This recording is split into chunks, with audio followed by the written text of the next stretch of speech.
So a year would go by. And again, my best friend knew I was going to go through that too. Because my divorce was final about a year before that. And then a year later, I would lose my father. And then a year would go by at Christmas. And Brooke had come to me and she was like, Mom, Dad is going to go to Texas. His brother was actually here. They lived in Texas. And he's going to fly him home. And he wants to know if I want to go because the cousins lived in Texas because it was his brother. And I was like, do you want to go? And she was like, well, yeah, I guess. And I was like, okay. And we okay? Oh, I thought that was an alarm in the building. That's all right. So she said she wanted to go. And I was like, okay, because it was, she was supposed to be with me. But I knew they were going to go and they'd be back and I would have her for Christmas and all the things. And so, and then she would kind of go back and forth throughout that time. Like, I already told Daddy I wanted to go, but I don't know if I want to go because I'm not going to get any signal on my phone. I'm going to have to stand on a hay bale or something and hold it up to the sky, and I'm like, it doesn't, what do you want to do? She said, I'm going to go. She was a pleaser. I'm going to go because I told Daddy I want to go. I said, okay. All right. So anyways, that day came and, well, actually the night before she was packing and I was like, Brooke, come down here and sit with me. And she was like, I'm packing. No, teenagers. And she's 14. And so I said, well, okay, I just want to spend some time with you. I have always been a person that lives like, you never know. You never know. You don't want to live in regret. You just want to say those words. You just never know. Did I ever really think it would happen to me? No, but you never know. I've just always lived like that. So I remember telling her, I said, I just want to spend some time with you. That's all before you go. And she was like, okay. And so the morning that she left, I was on the computer because I wanted to run in a 5K because I'd never done it before. And she was like, Mom, okay, I'll do it, but I can't run the whole thing. We'll have to run and walk. I said, I can't do it either. The whole thing, we'll run and walk. It's perfectly fine. Peachtree Road Race. That's the one I was looking for. I was online trying to find this registration. It was in December, And so she was like, okay. And then I just got emotional for some reason.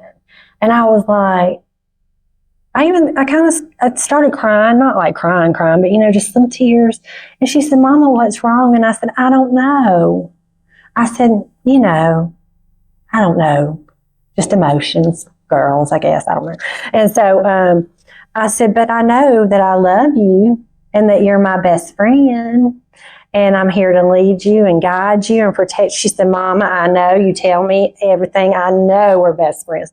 And I was like, okay. So I know it was God that let me have that conversation. I know it was Him and His presence in that room of just feeling the need to tell her, I love you so much. I told her that every day. But that morning was different. So they got a little late start and they came and picked her up. Sorry. Takes my breath away sometimes when I tell this story. Trigger. But I've learned how to deal with those. We'll get to that. So anyways, so they were running a little bit late and they came to pick her up. And oh, thank you. That's so sweet. If I'm shaking, I might spill it all over myself. Thank you. I'm going to set it. Yes, that's fine. Okay. So they left, and it was just one of those days where, have you ever just had those days where you just can't stop? Like you don't know why you're that busy. You don't know why you're just going, like it's just, you just feel this anxious, like, well, it was Christmas and I was finishing up my Christmas shopping for one, but it was like I couldn't stop. And I'm a deal shopper, so I was getting the deal. So I was going from store to store to store to store and bargain shopper. There you go. So my two boys were with me. and Peyton was with my mom. And we, like, the entire day, were just gone. And I remember calling Brooke, asking her, did you want this, or did you want this, or whatever? And she would answer me and tell me. And then we got back home. She called me when they stopped in Mississippi to fill up with gas on the plane. And she just said, Mama, I cannot rest on this flight. And I just said, really? Why? Are you okay? You feel okay? Yeah, I don't know. I just can't rest. And I'm like, well, it's okay. Eat you something, and then you're going to be okay, you know. And so she said, okay. And then they filled up and they got back on the plane, and it was a long flight. It was storming. They had to reroute a lot. And so the boys and I, we finished our shopping. We got home. We stopped by what did they call those things? A red box. Remember those with the movies? Okay. And this was in 2011. Those were probably about to go out. But yes, we got a movie. We came home. We watched the movie. And I was just like, you know, I haven't heard from her. Let me text her. So I text her, and she texted me back, and she said, we're in the plane. It's storming, but we're not far. And I said, okay, just text me when you land. I love you. Well, I didn't hear back from her, but that's okay, because in a plane, sometimes you don't get your text, you know, the phones are all, you know, can't get them. And so, signal, whatever. And so, I didn't hear back from her. So I waited and I waited and I waited. And I thought, well, I'm going to text her again. I texted her again. I didn't hear anything. And it got later. And I went and sat at my computer, and I thought, who can I call? Dustin's mom. We are still very close. I call her my forever mother in love. And we will always be close. My boys have gone and eaten with her every Wednesday night since they were little, and they still do. She is welcome in my home and all my family events forever. So I love her. That was probably one of the hardest things about my divorce.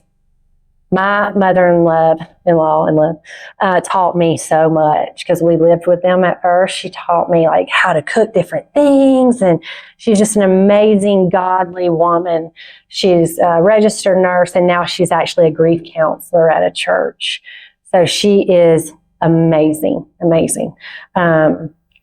But anyways, I called her and I said, hey, have you heard anything from them? And she said, well, Sarah, which is the brother that was on the plane that was here visiting, his wife, tracked the plane, and they were 30 minutes from landing, and she was going to go ahead and head to the airport to pick them up. And I was like, oh, okay. All right, well, call me if you hear from them, and I'll call you if I hear from them, you know, when they land. She said, okay. But I still just had this feeling, like, why am I feeling this overwhelming, just anxious feeling? Like, it just would not go away. And I sat there for a minute, and I had this heat, like hot, come up my back, like all the way around to about my head right here. And I was sitting down, and it felt like somebody just stood on my chest and ripped my soul out. I had to take a breath. I was literally like, and I just started crying. Had no idea why. I knew nothing at this point, and just started crying. And I remember my son Wyatt, Jacob was asleep, my son Wyatt, Peyton was asleep, came to me and said, Mama, what's wrong? And I just kind of took my fist on the desk like this, and I said, I've got to track the plane. I got to track the plane now. I don't know what to do. My DSL went out as soon as I got on the computer.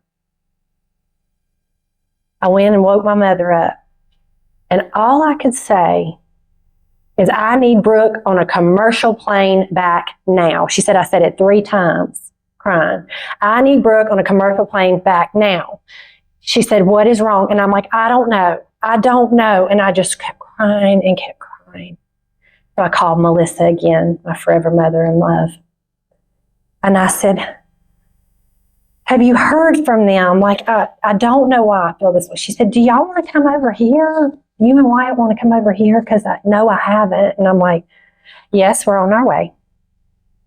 I really didn't want to because I felt in my soul, what is about to happen. So I got there and sat down and my leg was jumping up and down, how you're just a nervous wreck. And I just felt like another officer was going to come to the house and tell me something else, just like they did the year before at Thanksgiving. And we didn't hear anything, so I left. And I was texting Brooke, and I would text Brooke, Dustin, Kelly. Kelly's his wife. Brooke, Dustin, Kelly. Text. No one would answer. No one would text back. And then all of a sudden, their phones just died. They all went straight to voicemail.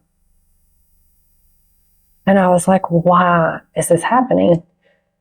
And so Melissa, my mother-in-law, called. And she said, they found the plane. There's been an accident. And there's no survivors. My world changed again in an instant. My children's world changed. I screamed no as loud as I could, and my little Wyatt did too. I begged him to give her back. I said, God, you are a God of miracles. You can give her back. Please give her back. Please. She was ejected from the plane. It would have been easy to find her alive. Please don't take her. But he didn't.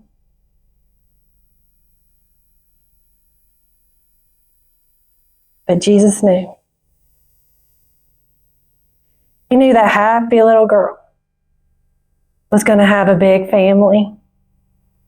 But he also knew the walk that I was going to walk with losing part of my family.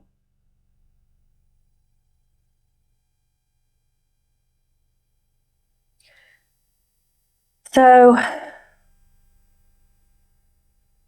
the next person I would lose would be the next closest thing to a father to me was my Uncle Glenn. And I lost him to cancer a few months later. And then in March of that same year, but it would have been the next year after December, I lost my other brother-in-law to murder. So within 1 year, my sister and I, my niece, and my children were fatherless. My boys lost their papa, their daddy, their stepmom, their sister, their brother, their uncle, their other uncle, their great uncle in 1 year.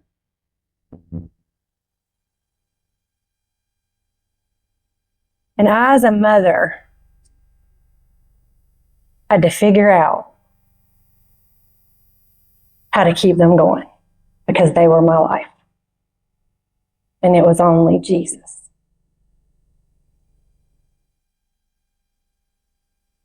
He knew. He knew the hardships. He knew what we would go through. And he was always there. He was always there.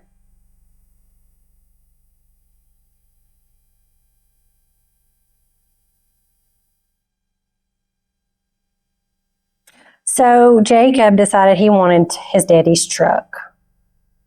And I said, okay, we'll get it. I'll keep it running. Big old truck, jacked up diesel. He still drives it. And I had to drive that thing around, ran over curbs, trying to go through drive-thrus and everything. Blowing smoke out in the back. There was a bicycle rider behind me one day. I didn't even mean to. And I was like, oh, I'm so sorry. But it was just, one of those trucks. And so, but we got it and we kept it for him. But I remember when they brought that truck to my house. And it was for 2 weeks I found myself. Now let me say this. I bought a home and we moved in the home, and it's me and my kids, and it was the weirdest thing. It was like, I even asked them, I said, do you feel like somebody just dropped us off here and said live? And they were like, yeah. I said, me too. What do we do? So everybody just stayed in my room. Like, we all slept in my room. Like, we never left each other. But it was just part of it. We just stuck together. And I was like, well, we even ate up there sometimes. We just all stayed together in a room. But they brought that truck to my house. And for about 2 weeks, I could not leave my room except to do what I had to do, like take the kids to school, take care of them, the stuff you have to do, things you have to do. I remember I could not process all of the losses. I could not. I could only process one at a time, which was my daughter at first, And so I just remember walking out to that truck and touching the door handle and climbing in it and sitting there and putting my hands on the steering wheel that he touched and bawling my eyes out, asking God, why? Why did you take their father? Because he was very involved in their life. He coached their football through rec. They needed him. Why? How in the world do I fill both shoes? How do I do this? And I just cried for 2 weeks. And that's probably when we ate in the bedroom. I couldn't, it was just processing that loss. And one night, I found myself in my bedroom, down on my knees, face down, crying my eyes out, feeling hopeless. I can't do this, Lord. I can't do it. It's too much. I need you. I can't. It was that if you've ever been there, it's the walk through the valley of shadow of death.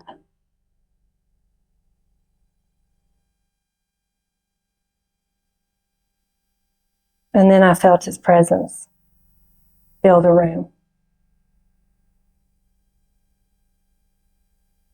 I said, Jesus. I didn't even know what to pray. I just said, Jesus, Jesus, Jesus. If you don't know what to pray, just say his name. He was there. He spoke to my heart and he says, I see you. I hear you. I've never left you. I'm here. I see what you're going through. I see you doing things your way, which was the wrong way every time. I see you.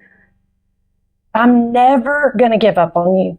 I'm never going to leave you. I've never left you. I've been there. I was there with Brooke.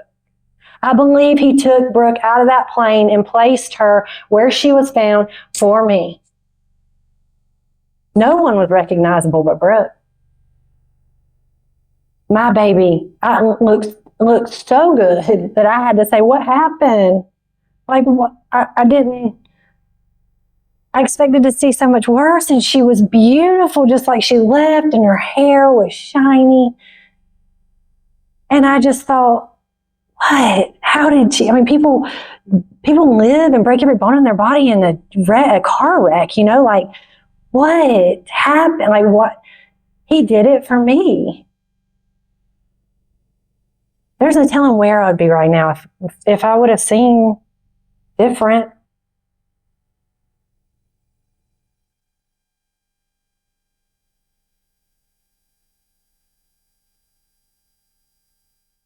But he was there in that room. And he was there with Brooke. And I believe he never left her. And I believe the minute that she absent from the body, present with the Lord. And I remember learning that and train up a child in the way he should go when he is older, he will not depart from it. That was stenciled on my son's wall when he was a baby. And I I know my father prayed for me so much and instilled that I was always brought back to Jesus. No matter how far I got, no matter what I did, I was always brought back to Jesus. Thank you, Jesus. Thank you, Daddy, because I needed to be at times. But he never leaves us, ever. And I'm so thankful that he was in that room. And I'm so thankful for my father that he shared the greatest gift of all, so I could get through the worst things that had come in my life at that time.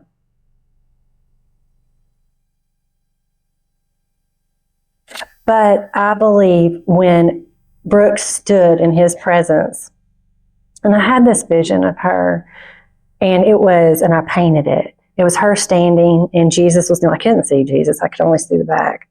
Was kneeling. And it was almost like if somebody proposed, and like he had her by the hand. I've been gripping this microphone so tight. I didn't think my hand was going to let loose. Oh my goodness, and you don't even know you're doing it. So the next part is going to be better. I might not grip it so tight. We're going to talk about redemption, okay? But I might be shouting a little bit, and y'all might get to raise your hands. But anyways, I knew she was not afraid because she accepted Christ as her Lord and Savior when she was 6 years old, just like I did. I was saved at the age of 6.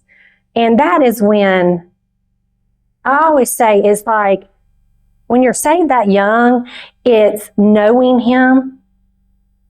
And then when you surrender your life, which I did that night in my bedroom, face down on that floor, knowing about him when you're little is knowing him. The relationship when you surrender is the relationship, the intimacy. You surrender because you know.